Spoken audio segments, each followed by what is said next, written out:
now that we've looked at log properties, now we're going to solve exponential and log equations.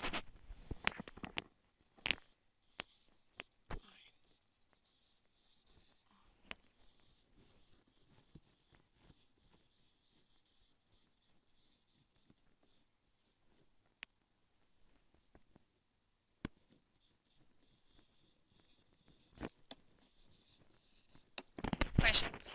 So, and again, we're going to have to remember some properties. Alright, so let's look at example 1. I could give you 2 raised to the 3x minus 8 equals 16.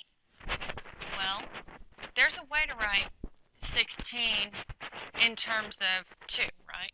I can write 16 as 2 to the power of 4. So now, 2 raised to the 3x minus 8. Well, now, since their bases are both 2, aren't the exponents equal? Well, yeah, that's logical. So 3x minus 8 equals 4. Add 8 to both sides. So plus 8 plus 8. 3x equals 4 plus 8 is 12. So x is going to equal 4. Divide by 3 on both sides. Another one I could give you is I can give you, call this example 2. I could give you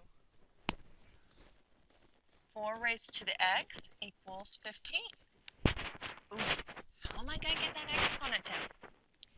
Okay, well, what I can do is I can insert, you remember that property where p in front of ln became the exponent?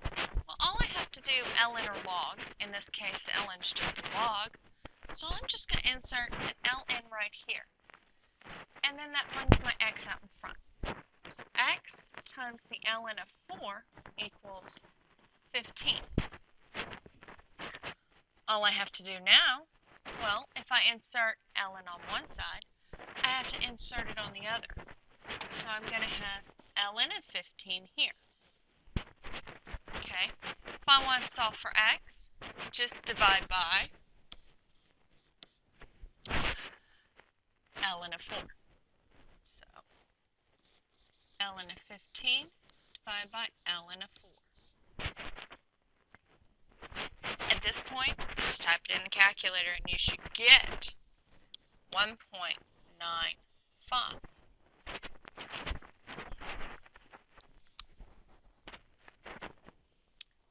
Another type of problem you could see. Example 3. Alright, 40 times e to the 0.6x minus 3 equals 237. The first thing I'm going to do, I'm going to add 3 to both sides.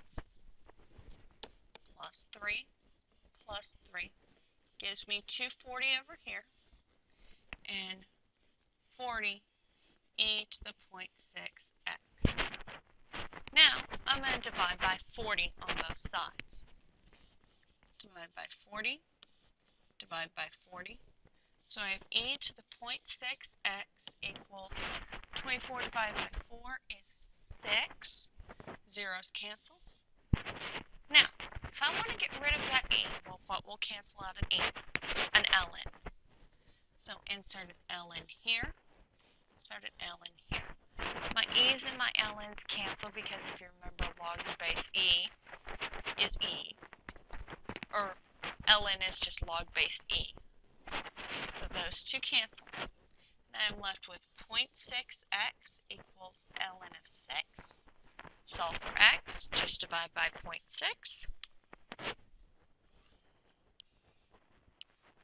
And again, once you get down to this point, that's your actual answer. It's roughly 2.99.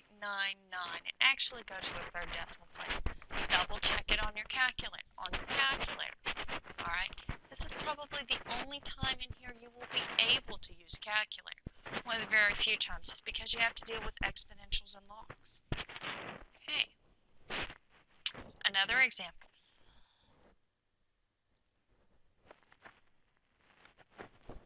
Okay, example 4.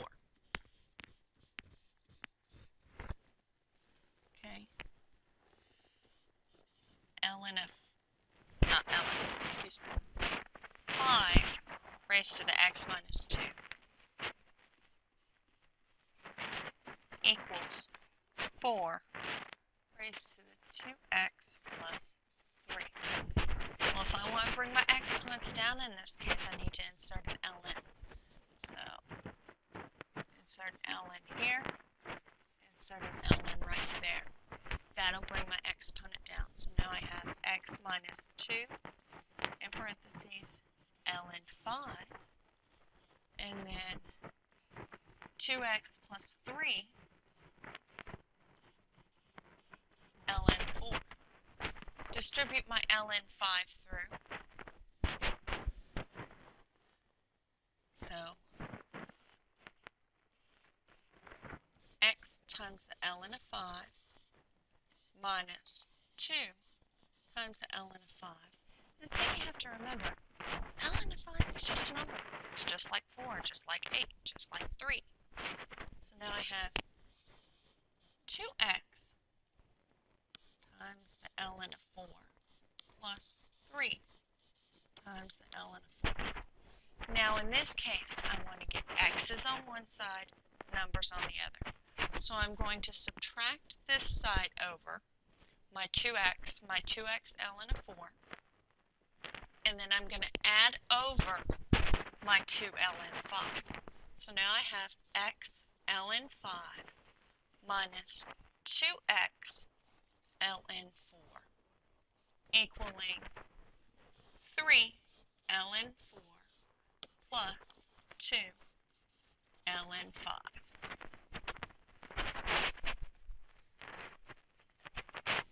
Now, what's my goal? What am I solving for? As always, I'm solving for x forever and ever and ever. So now I can easily factor out an x. So pull out an x, have ln 5 minus 2 ln 4. X's both pull out. And then I have 3 ln 4 plus 2 ln 5. This type of algebra becomes very, very important for calculus because you will use this when we do what's called the implicit differentiation. You will use this type of a factoring deal to solve for y prime at that time. Okay, so now I've got x times something, so can't I, which is ln 5 minus 2 ln 4. Can't I just divide all that over because I don't have any x's over here? These are just straight numbers. So divide by ln 5 minus 2 ln 4. Divide by ln 5 minus 2 ln 4. And that is what x equals. X equals 3 ln 4 plus 2 ln 5. Divide by ln 5 minus 2 ln 4. Now at this point, plug that in your calculator, and you get approximately negative 6.34. Yes, negative 6.34.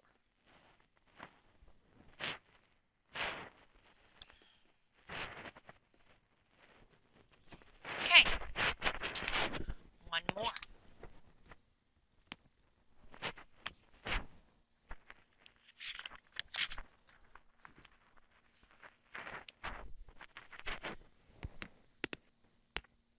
Example 5. Alright, e to the 2x minus 4 e to the x plus 3 equals 0. That looks like something I just factored, right? Well, if I think about this,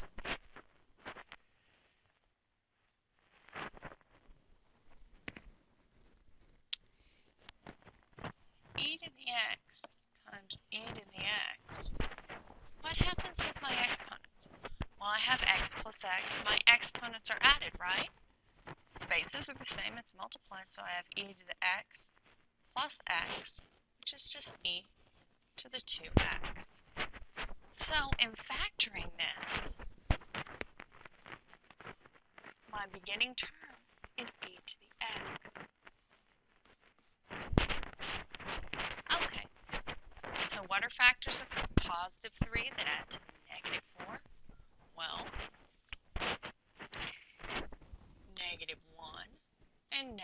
3. Does that add to negative 4? Yeah, multiplies to positive 3. Now I'm going to set, again, like you're solving an equation, I'm going to set each part equal to 0. E to the x equals 1, or e to the x minus 1 equals 0, and e to the x minus 3 equals 0. Well, that translates into e to the x equals 1, and e to the x equals 3. I just added 1 to both sides. I added 3 to both sides here. Okay, now, if I want to get rid of e, how do I get rid of it? I insert an ln. So I have ln e to the x equals ln of 1, and ln e to the x equals ln 3. Well, my ln's and my e's cancel, so I have that x is ln of 1, and x is ln of 3. Okay, well, one thing you should remember, a property I gave you earlier, ln or log of 1 is always, always, always 0. That actually comes from the graph of ln and logs. Log ln actually roughly looks like this. Always goes through 0, 1, or 1, 0.